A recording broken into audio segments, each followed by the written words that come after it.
Hello, everyone. Thanks for joining us today. We are on time already. We will give the other people that haven't joined yet a few minutes to join. We have Thomas and Pablo, myself. Welcome, Thomas. How are you doing? I'm great. Happy to be here. Happy to share the scene with you and get kicking this webinar on subscription apps. Absolutely, we can make it spicy. Yes. Let's take some juice out of it. We have some nice content to share in a while. I will give some minutes more to the people that haven't joined yet. So bear with us a little bit.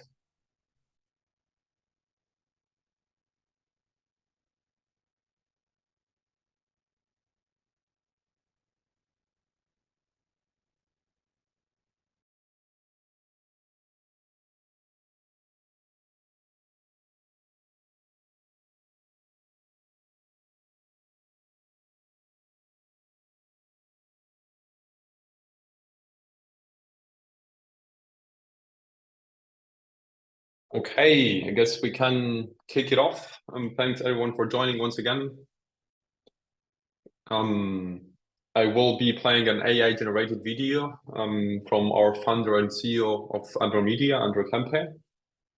So it will also give some time to the rest of the people to join. Let's go. Hi everyone, my name is Andre Kempe and I'm CEO at Admiral Media, performance marketing and growth agency. I want to welcome and thank you for joining us in the first edition of our Let's Talk Apps Masterclass series. Today, Thomas Petit and Pablo Perez will be shedding some light on the path to apps' subscription success. If you have any questions during the presentations, please submit them to the Q&A box. They will be addressed in the final minutes. So without further ado, let's talk apps. Thank you, Andres Avatar. Really nice AI-generated introduction. So we will be talking today about subscription apps. I will be covering what happens before your users join to your app with user acquisition paid ads. And Thomas will be covering what happens after they install your app. So we will be covering some nice topics today. First of all, a few words about myself for those ones who don't know me. Thomas is very well known in the industry, but I'm not. So I guess it makes sense. I'm Pablo, Performance Director at Admiral Media. I have been working in the online marketing industry for 11, 12 years so far, with app focus in the past 4 years approximately.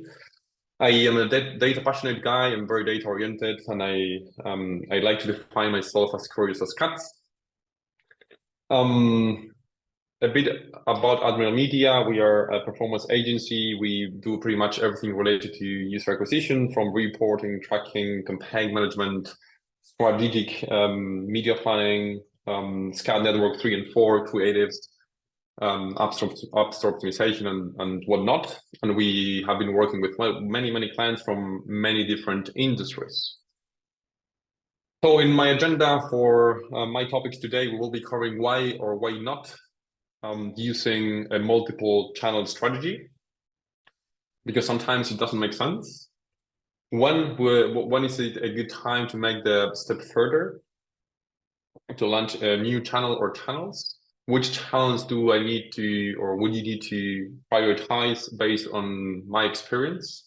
How to allocate budget once you launch, or once you have more than one channel, or it will also be useful for campaign management. And then go the extra mile. Just don't stop there. And that's why we have Thomas here to give to share some extra steps after the user installed your app. But before that, before kicking the content off, I have a poll time question for you. So you should see it in your screen. Let me know if it doesn't. If you don't, but the question is basically, are you currently implementing a multi-channel strategy in your subscription app user acquisition efforts?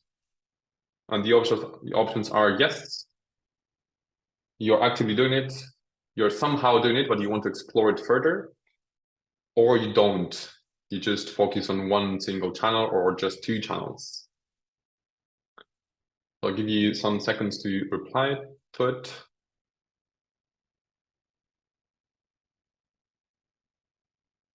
I guess we can conclude it, Deb.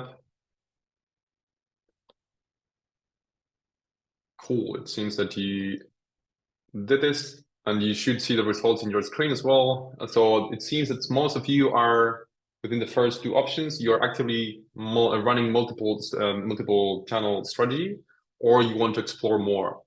So it's good that you're at least somehow familiar with the topic. So let's go through the benefits and when or when not to run more than one or two channels, basically, right? So on the left of your screen, you will see the benefits. So diversification versus one basket. It's a very common wording in terms of investing and diversifying your portfolio, right? So we will apply the same logic here when you're investing all your money in one and two baskets. Then if those baskets start getting holes, then you will lose everything, right? So that's why it's important to not only focus on one or two channels and start exploring other options. It happened a few times already when we are running all the budget in Meta, for example, or Google, and they change the algorithm, or when they Meta Swift to scan 4 and then they rolled it back, campaigns performance, because it was 3 or 4 months ago, they were affected. So if you were under that situation where you were investing only on Meta, then you might have been affected, right? So which you wouldn't if you were investing in other ad networks. So definitely there is no 100% overlap in terms of the audiences of different ad networks. So you will have an increased reach if you diversify your portfolio as well in this case. Because I, for example, am a very heavy user of Instagram and TikTok, but I don't use Facebook for Instagram, for instance, or I don't use Snapchat, right? But there might be some people of your target audience that are still using Snapchat or LinkedIn or Pinterest, for example, right? Ideally, you will also get an increased ROI when you diversify your channels and your investment throughout different channels, because you will be able to compare different metrics. For example, you will see that channel A is working worse or better than channel B, right? And by switching some budget and doing some tests and allocating different percentage of your budget along through your channels will give you different ideas on what things to test and different data, and you will be able to optimize your budget and become ROI positive or even increase your ROI. Then consistent brand messaging, you will be able to, this could also be a challenge, but I like to see it as a benefit, being able to share your brand, to position your brand in a way that you share the same brand across all your touch points with your users is definitely something positive from my perspective. Of course, if you do it in the wrong way, then it will be a challenge and it could backfire you. On the other hand, we have some challenges that we will be facing as well.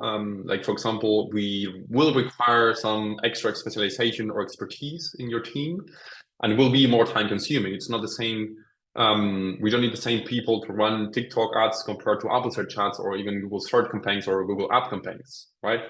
So definitely you will require more people, or you will need to at least invest more time in training your own team or existing team, or you will need to hire, right? So more resources will be needed as well.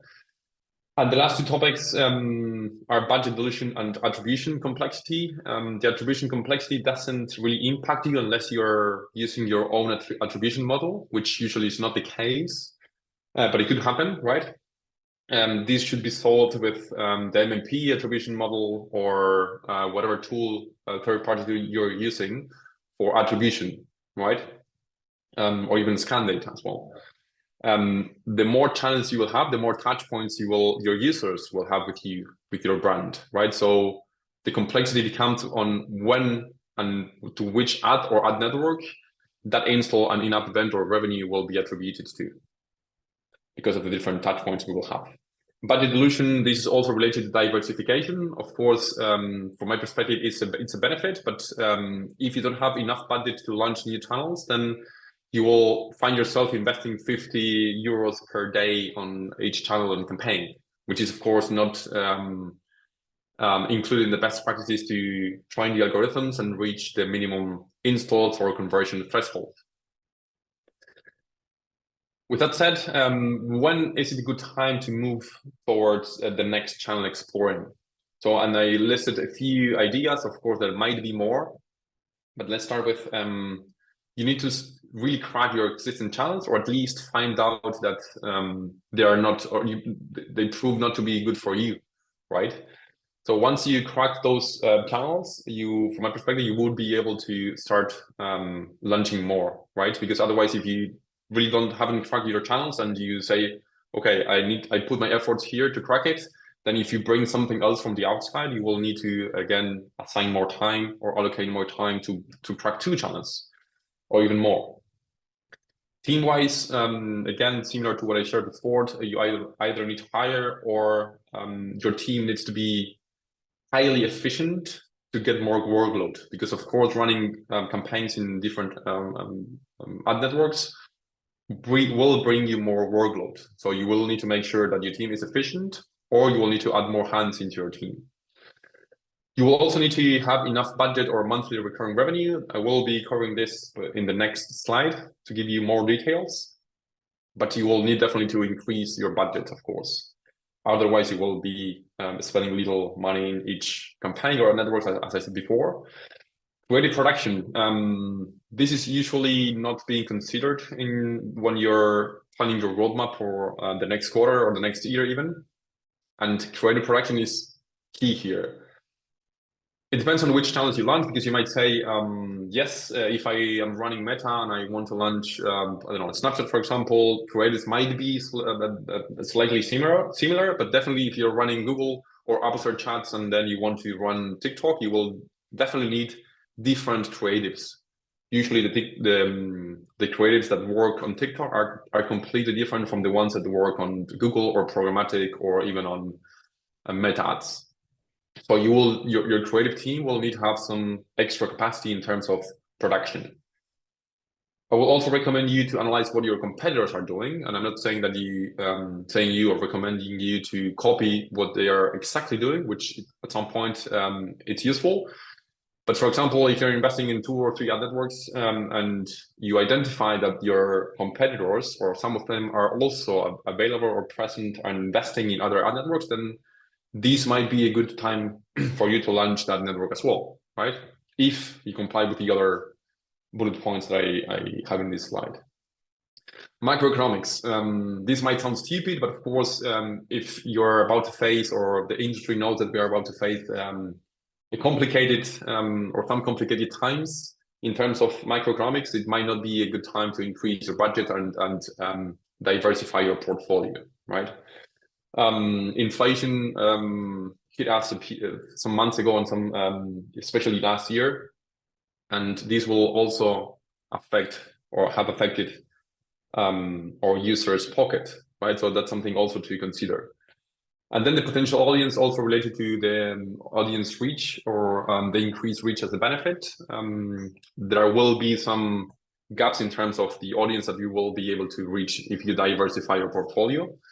The more you diversify it, the more chances that you will have to reach the more people basically interested in your app. So this slide is specifically related to the monthly recurring revenue and the budget that you have available for media spend. Of course, I made this as a reference. You don't need to follow these strict numbers that I have here. I hate fixed numbers, and each case is different because you're investing on different OSs, you're investing in different countries, languages, you have different pricings, and your products are completely different, right? But as a rough reference, usually what I recommend to start with is the 4 networks that we have on the left-hand side in top: Google for Android, Meta, TikTok, and Apple Search Chat for iOS. It's true that Google iOS improved since 1 or 2 months, but it's still far from the and I see Thomas smiling. I see it's still far from my experience compared to the other 3 iOS metrics, right? So it seems that Google haven't cracked or started to crack if you want to use these words, iOS, but from my perspective, it's still far away from the others. Then the other channels, the unconventional ones, I don't recommend them to be over, to start investing on them until you reach a 100K per month budget for media spend, right? So if you are below 10K, then per month on average, I would say, okay, one channel is enough. You should allocate all your money there and all your efforts to crack that specific channel. Once you crack it, once you comply with the list I shared before, and once you have more budget, then 2 channels make sense. It also depends on which languages, geos, and OS you're targeting, as I said before, and which are the thresholds that we need to achieve in terms of attributed installs or attributed events, right? You will need to, and the lower the budget we have, you will need to optimize towards upper funnel events like install or sign up or onboarding. The more, unless you have a very cheap cost per acquired user or cost per subscription, right? That could also be an option. So in that case, you will be able to reach the minimum event threshold at lower budget. If you're between 30 and 60K, then 3 channels make sense. If you're between 60 and 100K, 4 channel could also make sense. And once you are over 100K, again, rough numbers could be 50, could be 80, 150, depending on your roadmap and your product itself and your goals. I suggest you to start testing more unconventional ones, and this is where it gets really interesting. I see you smiling, Thomas. Do you have anything to add here? I think you laid out really well the trade-off of benefits and challenges. And I mostly agree on your take. I would have put the bar a little bit higher in the sense that I work with a lot of companies that have, I don't want to say limited budget, but like 5 digits, so something between 10K and 50K or 100K. Honestly, I would recommend focusing on just 1 or 2 channels because of focus, mostly because of how SKAD network works. It's really a bitch to reach those thresholds. So let's say you're aiming at optimizing for subscription starting a free trial. You want at the very minimum 10 per day. That's straight up gonna shoot to, if you're in the US, even elsewhere, shoot to $500 a day on one campaign. That's 15K. And actually, I think it works even better with more. So I would prefer to delay opening up channels. And I've seen a lot of apps that between 50 and 100K, having just TikTok and Meta, let's go. I mean, such as a little bit different. Maybe you can put 5 or 10K there. But like Meta and TikTok can really scale. If you manage to make them work at 30, at 50, at 100K, it's almost easier to get to 250K rather than opening a channel. I agree with the general direction. I love your trade-offs, but I would put the bar a little bit higher. Typically, when you're under 100K, I would only try 4 channels if the first 2 have failed. And honestly, if you fail on Meta and TikTok, is that something is wrong somewhere. Another channel is not going to save you unless you're a very niche app. So I agree with all of it, but I would put the bar a little bit higher. And it's not because I want to. Ideally, I would want diversification. It's much better. It's just, like you said, reduce of resources and the constraint of a SKAD network, which are really a bitch. Yeah, we have to deal with I agree there. That's why I also mentioned it depends on which geos and languages you're targeting, right? Because you could potentially group English-speaking countries, for example, right? To reach that threshold easily, or could also look in cheap countries to reduce or to increase the number of installs. So the threshold will be reached at earlier stages and also at lower budgets. Yeah, good point. But yeah, nice to see your experience and understand how you work with clients as well. Thanks for sharing. And we have another poll, budget allocation. So let's shoot it.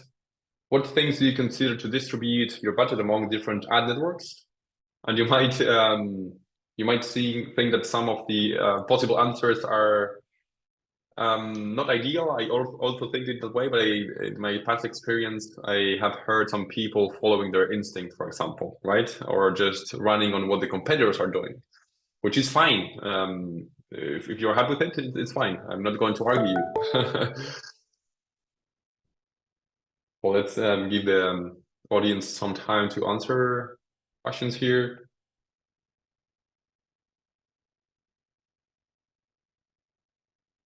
And in the next slide, I will be showing a very simplistic framework, very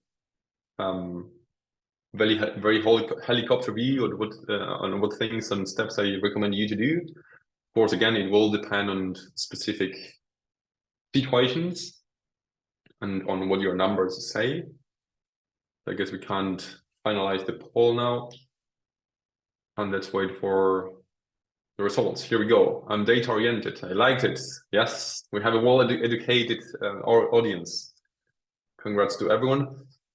So if you have questions, please drop them in the Q&A. So in the chat, we will be doing some Q&A at the end of the presentation. Not mine, but Thomas. We will be merging all the questions together. Thank you very much for replying the poll. Now, this is a very, again, simplistic framework. First of all, I recommend you to have a clear goal to be able to analyze your data, right? So most of you are data oriented when you make decisions. If you don't have a clear goal, you will never be able to compare the current results or real results with your goals, right? So you won't have, you won't be able to steer your budgets from one campaign to another, one ad to another, or even one channel to another, right? So bear in mind that each channel has its own best practices and its own ways of working, basically, right? So I mentioned TikTok creators before. We have scan network or probabilistic matching for iOS campaigns. Then we have also Apple Search Chats, which still runs on regular attribution and not scan network. So give yourself the time to work on different strategies and consider all the best practices for each channel, and give each channel the time, or each campaign the time to be able to take conclusions, right? So for example, I have heard some programmatic or DSPs networks suggesting you to wait between 2 or 4 weeks. From my perspective, this is too long to train an algorithm, especially when they require 500 or more as a spend per day. So that's definitely too long, but at least 1 week or a few days, especially with scan and all the delay in the postbacks that we know that we have, scan 3 and scan 4, even we will need to wait longer in the second and third postbacks. You will need to, again, give each campaign and channel the right time, right? And then once you have the data, you can analyze it and iterate on the strategy. But once you have the data, you also need to measure it correctly. Again, after scan was implemented 2 years and something ago, there are too many sources of truth. There's no anymore a single source of truth.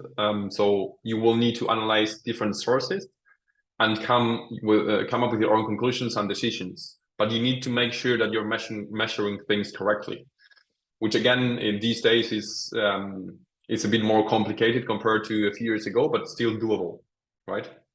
So once you have all this framework in place, I will also follow data and performance and allocate your budget based on the data. Yeah.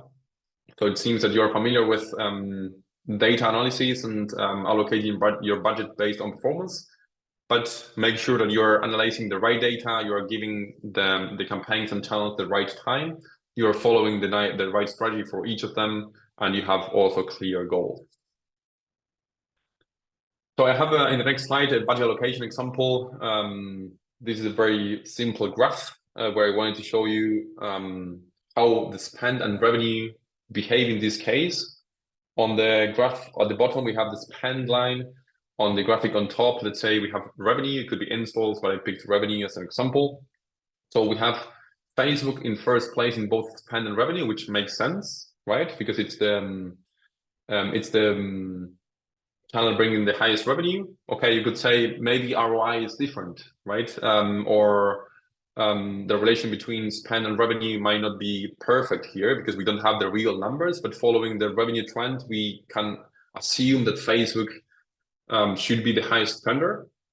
On second place on the spend line at bottom, we have TikTok, which is not the second highest, which doesn't have the second highest revenue attributed, right? And this has an explanation, and it's because Apple Search Chats, which has the second highest revenue, is not that easy to scale. It depends on search volume, and it has a limited scale, right? So there are many ways of scaling up search ads, but first it takes time, and also it has limited growth, right? Because again, you depend on how much the people are searching for the keyword you're bidding on. Of course, you can then explore other options like competitors, generic, and so on. And it's also a bit tricky because in this case, Apple Search Ads also includes brand terms, right? Which of course always bring the revenue up and especially the ROI up.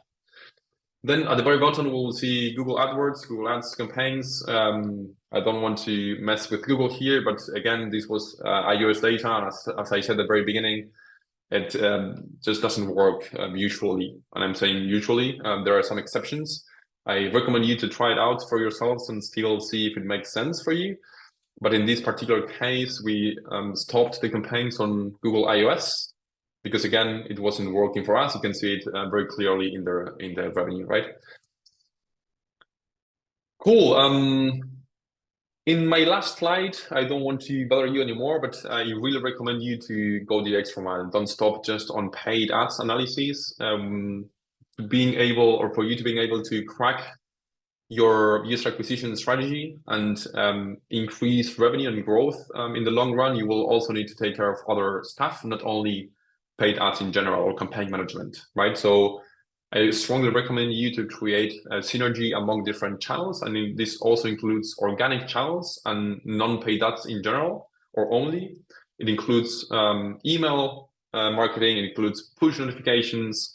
So coordinating email campaigns with those social media promotions is something I strongly recommend you to do as well, as long as with the organic actions that you're doing in your end. Also ensure a consistent brand message across channels. Again, this will position the brand in a better way. And this will give this will also give trust to your brand when users are seeing your ads or looking for your brand or even looking for someone else, but they see your ad there, right? I also suggest you to think about other stuff, like, for example, product-wise, which additional features does it make sense to add, right? Which ones will be most valued from our users? Is it, for example, on a dating app, could it be, for example,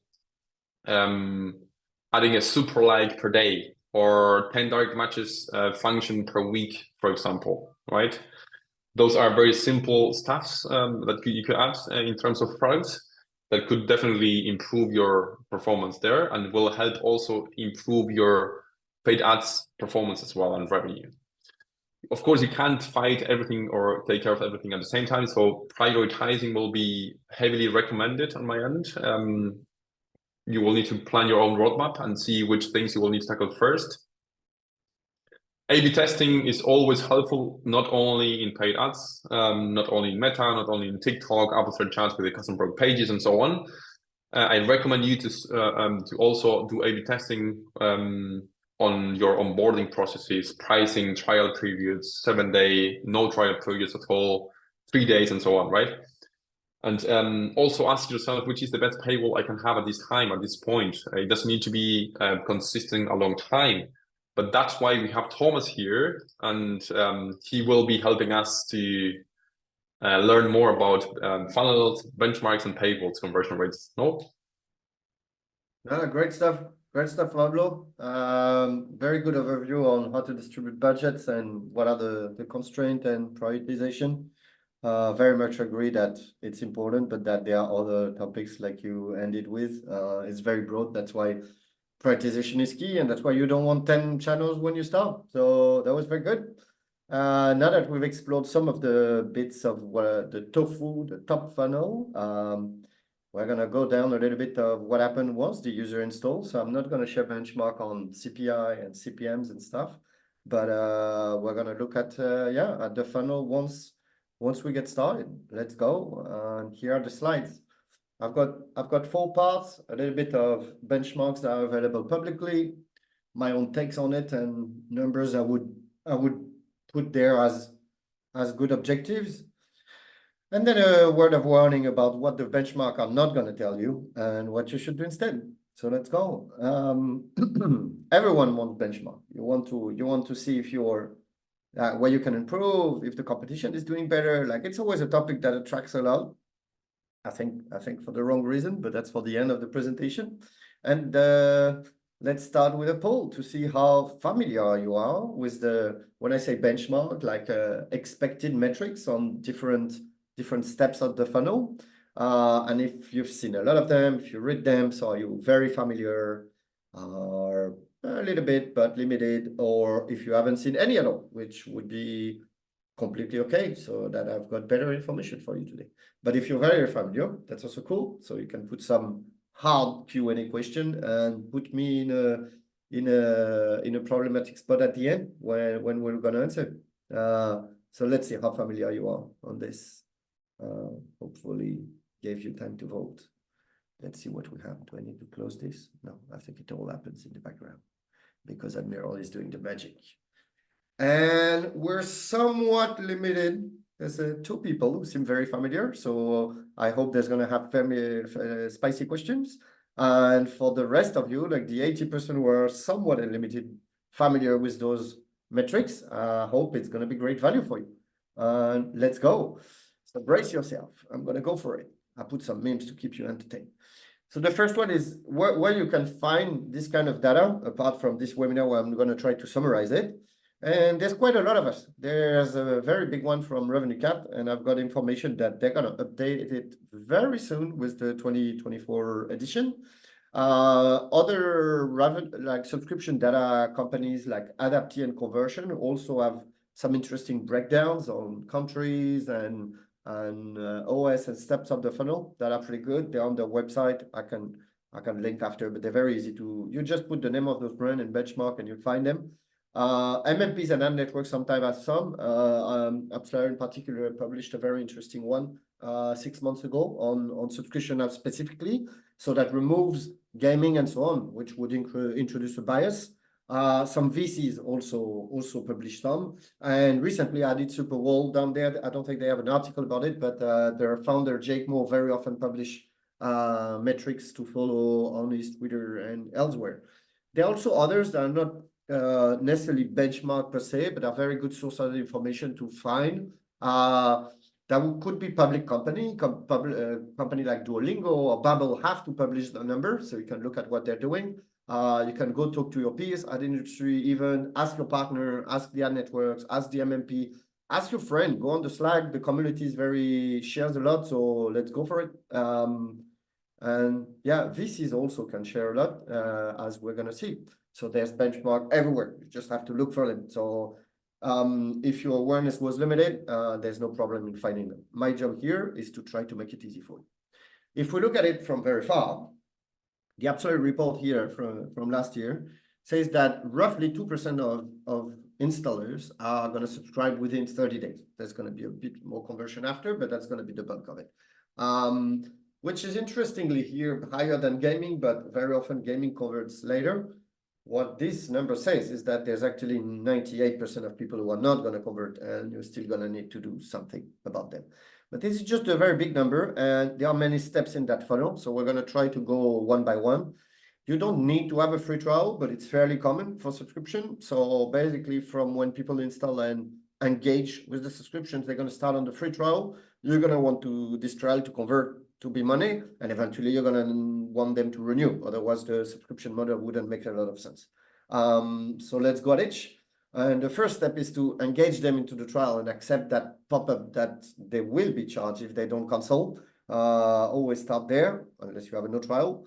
And the numbers from RevenueCat tell us that worldwide, on both OS and across, I don't know, I think it's 20,000 developers, around 4% of installers would start a trial. So median and average are a bit different, but basically 96% of people are not even engaging with the trial, which is definitely a big challenge. There's a bit of variance. You can see here, like the best in class are 8-9%, lower in class around 1.5, but let's put 4 to make it easy. This number 4 varies a lot, whether your audience is in the US, and here Adapty tells us 6%, or Conversion is telling us 8%. So obviously US converts higher. When you're in market with lower purchase power, like Brazil or Indonesia or India, obviously, and especially on Android, like that number may be lower. So you want to start digging into segments here, which are always interesting to look at. Don't look at it as a whole. But yeah, what do you do with these 2 to 8% of people who start the trial? You want them to convert. If people cancel, there's no money in the bank. So this step is pretty critical.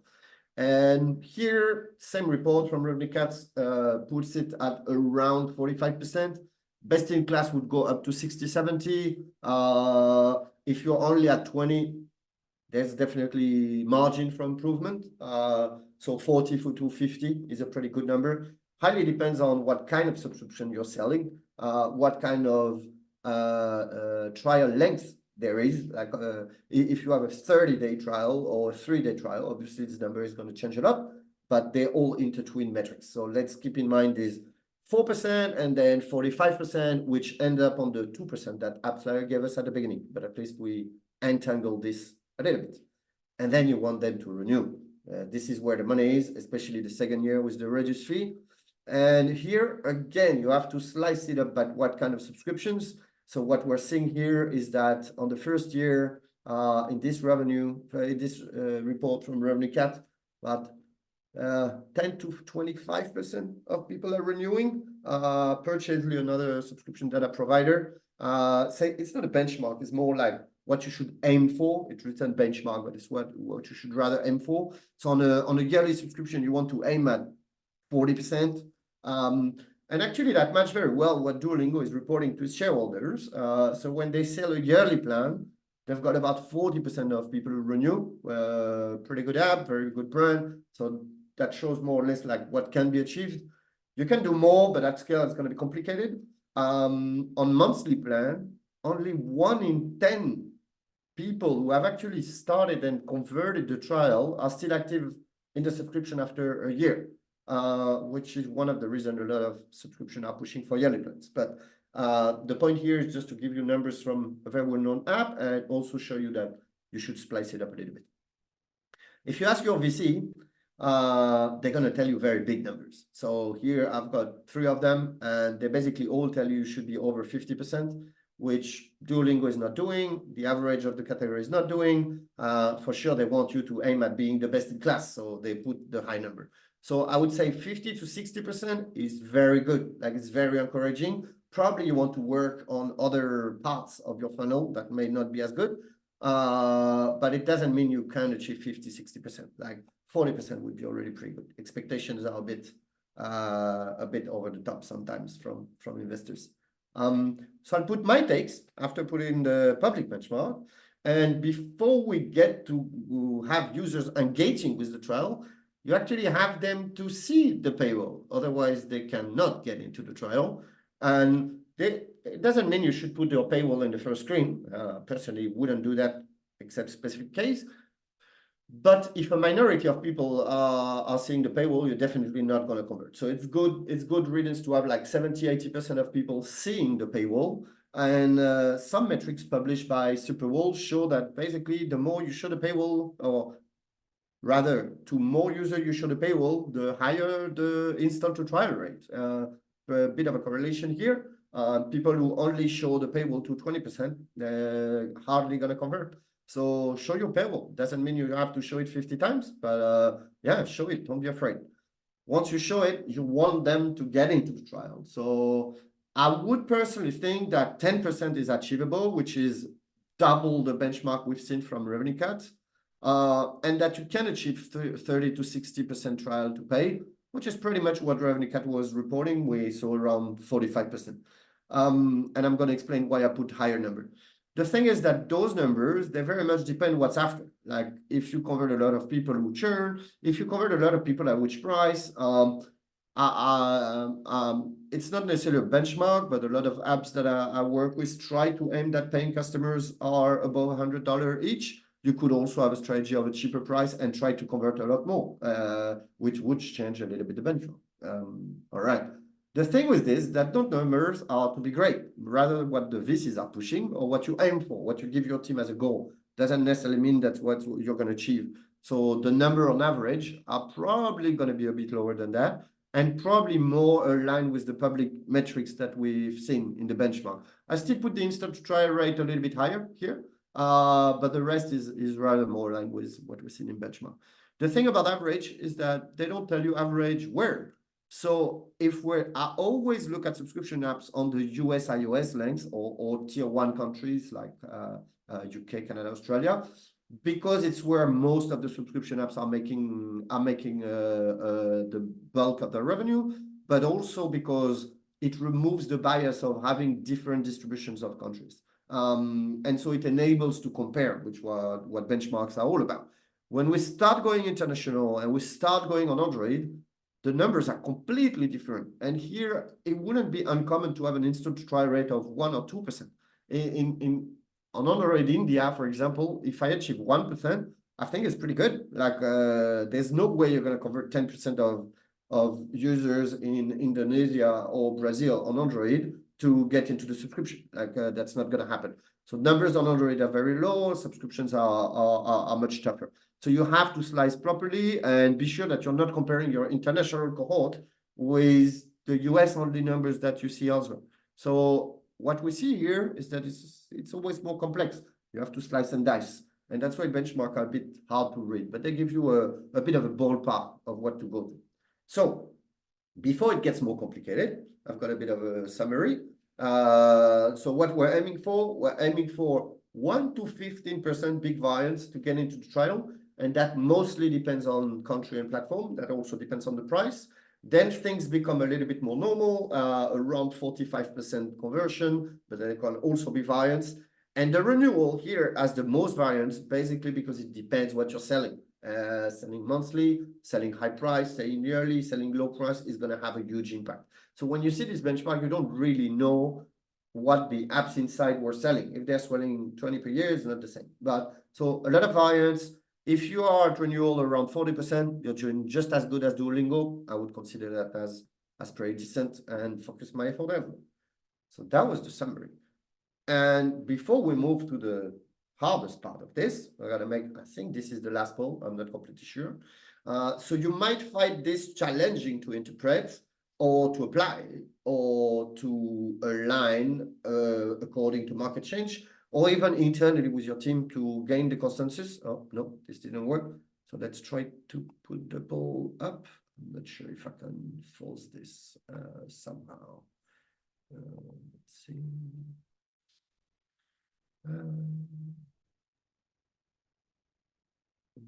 Poll should be coming in. I still don't see it. Oh, yeah, here we go. So benchmarks are not easy because of this, but it is your biggest problem to interpret or to apply it to your stuff or to align with market change, everything change, competitors, the price, others, or to gain consensus among team members. Let's see. Out of all these metrics, while you answer, I think one of the hardest part of the funnel to really move up, like there's a lot of things you can do on the acquisition side. There's a lot of things you can do to the install to trial. The trial to pay is really like a very tough part. Pablo, what are the levers that you've seen on that one? Like really when people have shown some intent, show some interest, but they still cancel, what are one or two examples of things you could do to try to move that metrics to the 40-45% we've seen before? That's a nice question. The first one I can come up with is give the people or the user enough time to try and test your product or app completely, right?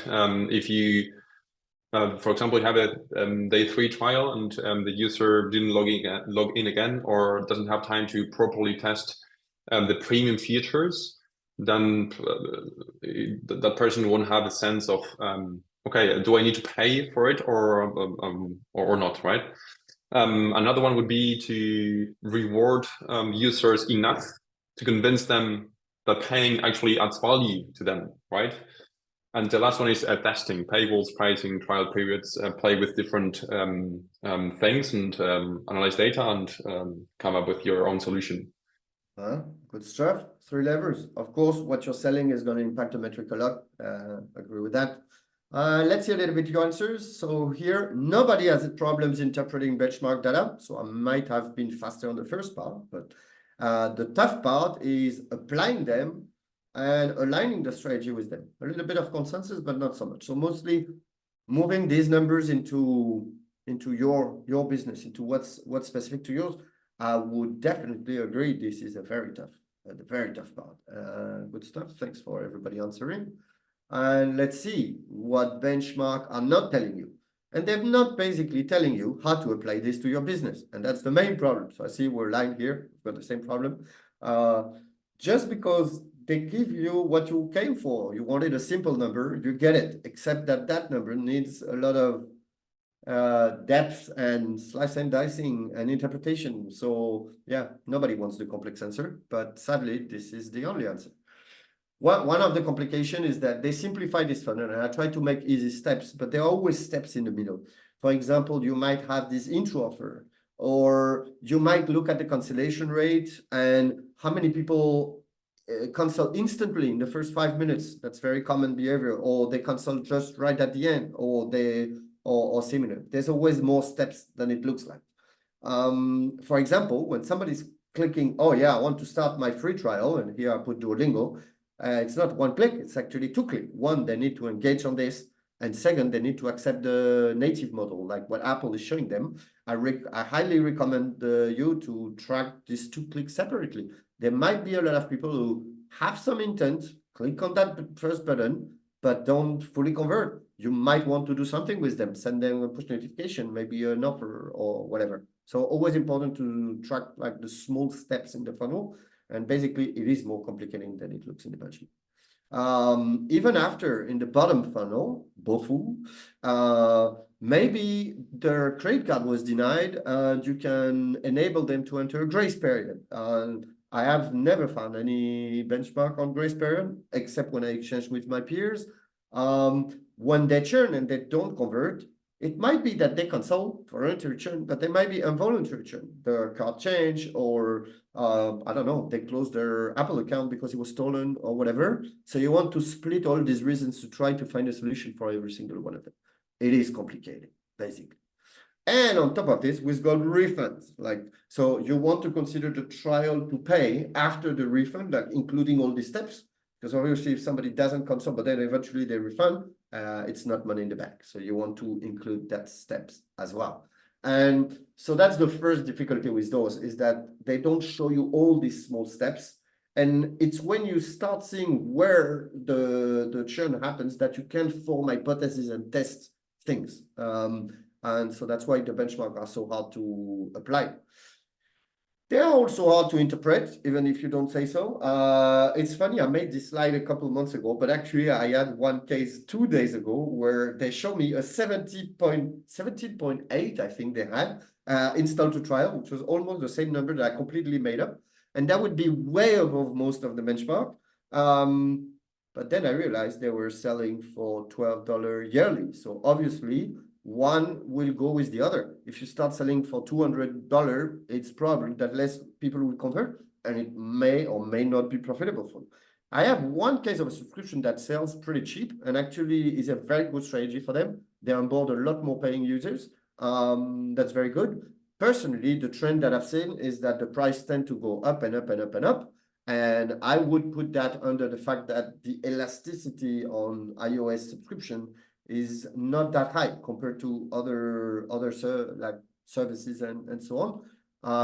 Pablo, have you also seen I want to say the average price, but I said the general pricing going up with this in the last 1 or 2 years, because all the price go up. No, the gas, the food, my rent, all of it.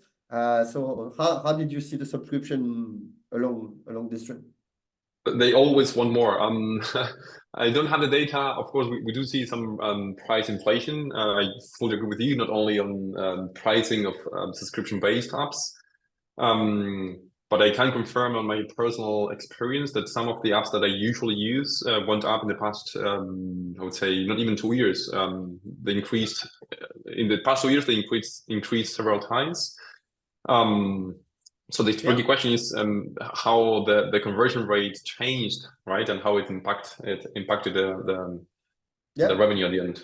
And that's where you want to test. Like some pricing change increase are not going to change the conversion too much, but at some point you're going to hit a ceiling. How many people churn from Netflix or Spotify or YouTube when they increase?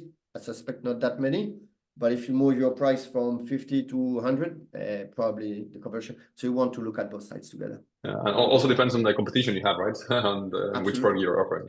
Also the vertical, because the intent would be very different. Are you positioned as a very premium product or a very affordable product? Like there's so many factors. And then there's countries and stuff. So yeah, basically it is complicated. And that's why you have to take. It's also complicated. I think I made that point before. And because I see the time running and I want to leave some time for question, I'm going to not skip, but go pretty fast through this because I pretty much said it, which is the benchmark gives you one or a few numbers, but whether you're a fitness app that sell on this plan or at low scale or that you're Duolingo, numbers are not going to be the same.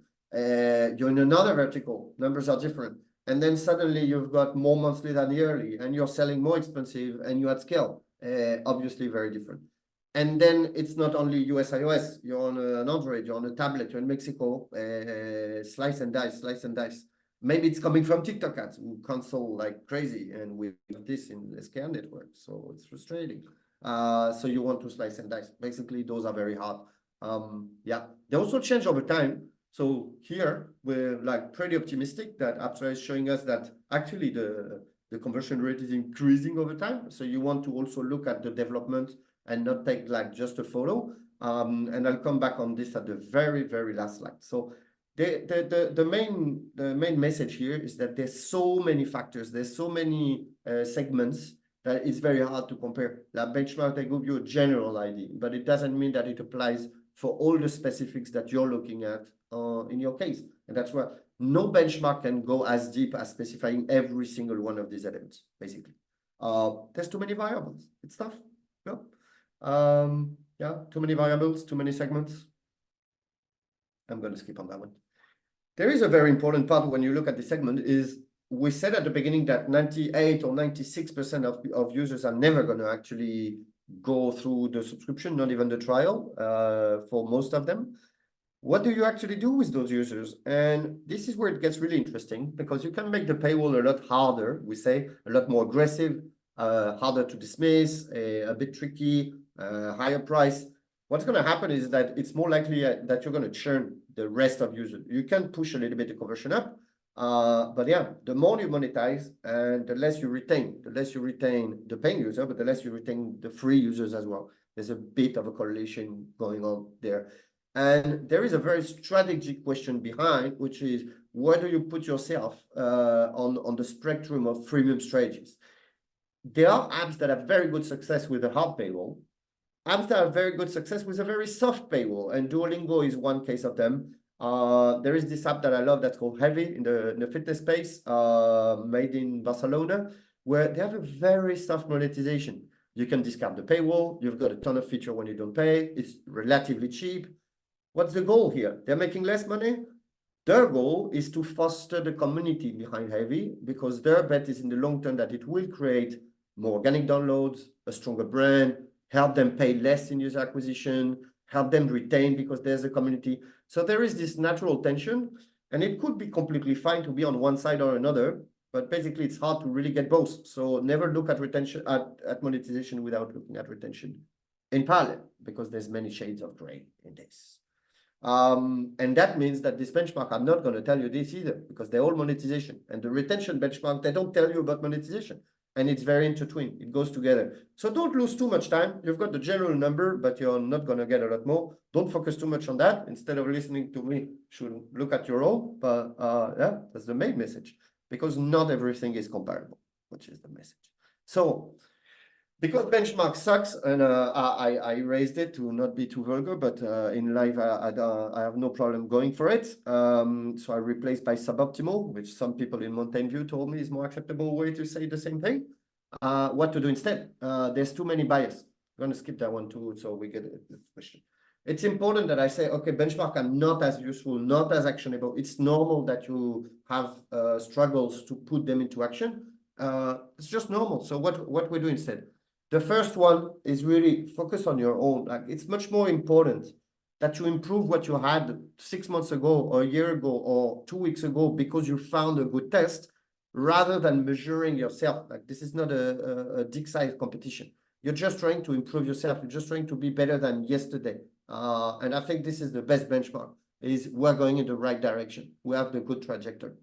The second one is don't be blinded by simple steps and look at every single step, look at every segment. It takes time and effort, yeah, but that's the only way you're going to form the right hypothesis that enable you to improve over time. And the last one is play the long game. Don't isolate metrics. Think about your retention. What is the consequence on my brand if I double the price? What is the consequence on how I retain them? What is the consequence on the price of acquisition? And that are my 3 takes. Don't look too much at benchmark. They're not actionable. Look at your own, detail as much as you can, and think holistically, broadly, because it's easy to get in the rabbit hole of so many numbers. Yeah, that's all, folks. So that's great, because I accelerated a tiny bit, and we can extend a few minutes so that we answer a couple questions and make this interactive a little bit. We will share the presentation. I think there was that one question, so I'm gonna answer it straight up.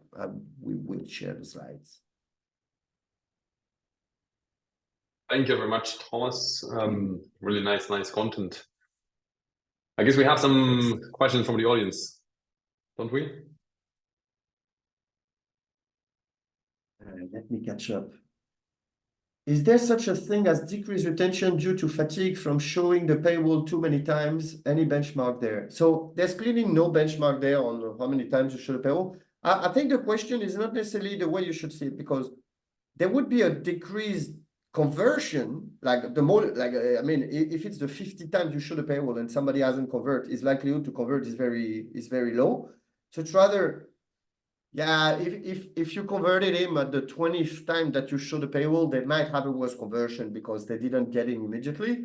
But that could still be incremental compared to not have shown the paywall more. That is a very interesting take. The easy way I would look at it, and you want to do better than that, but the easy way is to always look at the retention rate of people who engage on the onboarding paywall and people who engage after the onboarding once they know your product, because usually their behavior is very different. So do at least 2 buckets. I mean, more buckets is better, depending on the scale you have, but at least these 2 buckets are really interesting to follow differently one to another. Thanks for the question, Pau. I hope I answered properly. Cool, I can take Abel's one. Is there any optimal daily budget that works well for Apple Search Ads, Facebook, and TikTok? Good luck with that. It really depends again on your goals, if you're targeting Scat Network or not, or Android basically in Facebook and TikTok. The minimum budget you should target on Facebook and TikTok is the one that gives you enough visibility on the prospects that you're getting. So meaning that you get the minimum conversion value null rates from those campaigns, right? And which will also affect or will be impacted on the CPI that you are getting, right? So Meta recommends at least 88 installs per day consistently on a campaign basis. So the cheaper your cost per install, the less budget you will need to use, right? For Apple Search Ads, it's slightly different. Depends on your pockets and how good the channel is working for you, I would say. It also depends on how you structure the keywords, right? You usually do it in brand on 4 different buckets: brand, competition, generic, and then a discovery campaign to get new keywords that you might not have thought about. I would say minimum 500, depends on your state, right? But from 3 to 500 should be good to start with, and getting some real data. I hope I answered your question. There is an interesting one where I might have a controversial answer here. It's an anonymous. What role does user engagement play in influencing subscriptions funnel steps? Of course, if people are not engaging with your content, they're much more likely to churn. Like, they're more likely to not renew and eventually to churn. This is clear. So you want to improve user engagement and make sure that they're actually using the app. The controversial take is that it's sad to witness that there is a cohort of users that is not tiny that will renew regardless of their usage retention. And my recommendation, I mean, it's a bit of it's sad in a way. It also brings a bit of revenue. My recommendation here would be when we talk about the retention to always specify, am I talking about usage retention or am I talking about payment retention? So payment retention would be renewals. Usage retention is, do they actually engage with the app? And you want to look at all segments, like do people who actually retain in usage end up paying? Do people who actually, if I improve usage retention, does it moves the payment retention? So try to defend retention with both sides to try to improve a little bit that metric. But yeah, you can improve it. There is a cohort of users for which you may not find a way to bring them back just because they're dead. So yeah, split retention in two is my answer. Cool. So I just answered the one that says, do you use ROAS iOS campaigns in Facebook for subscription apps? Yes, 100%. There are many ways of optimizing campaigns, starting from install all the way to subscription itself or value or ROAS, which is what you mean. For iOS campaigns, you definitely need to reach the threshold. It also depends on if you have a free trial or not. Right? If you have a free trial in place, you won't receive revenue or subscriptions reported in the first postback of scan 4, and maybe not even on the second postback, depending on if the revenue is reported on day 7 or on day 8. On scan 3 for Meta, which is the current live version, definitely if you have more than a day 2 free trial, then you won't get revenue reported, even if you are complying with the installed thresholds. Yeah. Scan is a bitch. I'm going to bundle the two ASA question on my side, even if they are acquisitions, so we remix things a little bit. What is a good tool to track post-install on Apple Search Ads? Is this only MMP? No, that's not only MMP. So all the MMP provide this out of the box. But there are two other options, and I think they're good. I mean, I use AppsFlyer and Adjust to do it, and it just works. But there are alternatives. One is the subscription data providers that I mentioned in the benchmark, like RevenueCat or Conversion or Adaptee, also provide this within their services. Usually, like I don't think they charge on top to do it; it's just included. But even for smaller developer, wouldn't even have that. You can actually implement yourself. Like you don't need any tool. Apple has an open API. It's a free API. It's open. It's relatively straightforward to install and to maintain. Easier to install than maintain, but whatever. So you can do it yourself. This API is called Ad Services. And the thing is that whether you do it yourself or via one of this provider or one of the MMP, it's all the same. They're getting the data from the same place. So it shouldn't change anything. So that was an easy question. And I take the other such as question. ASA bids are crazy. How do you work with them? So here what we mean with ASA bid is kind of the price level are very high. And it's true that in many verticals, the short tail keyword are just insane. Last week, we were discussing on an account where I think we're bidding $25 per click and we're not even getting served. And Apple told us we have to go over $50 per click to start getting delivery. If you work in spaces like VPNs, crypto, dating, yeah, the price is insane. I think here, like, it's what it is. There's a limited amount of inventory. We're all battling for it. Just put the money that you think is worth for you. In some case, you just have to drop. I like to not abandon completely and leave a lower bid just in case the inventory price change, because it does.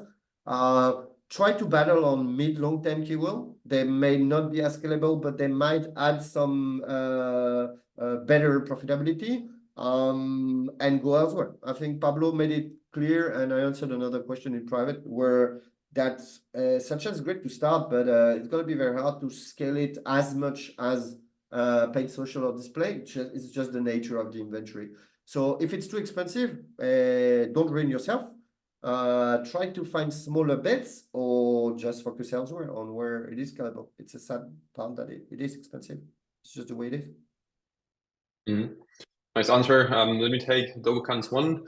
It says we aim to get 10 conversions while launching campaigns in Meta. As you mentioned, it's mostly around 500 per day for the US. Do you think it's better to start with higher budget? I guess Thomas also replied a similar thing in a different question. The higher, the better. I'm also missing some context on the time frame. I'm not sure when you get or when you are aiming to get 10 conversions for your campaigns. If it's on a daily basis, weekly, or whatever.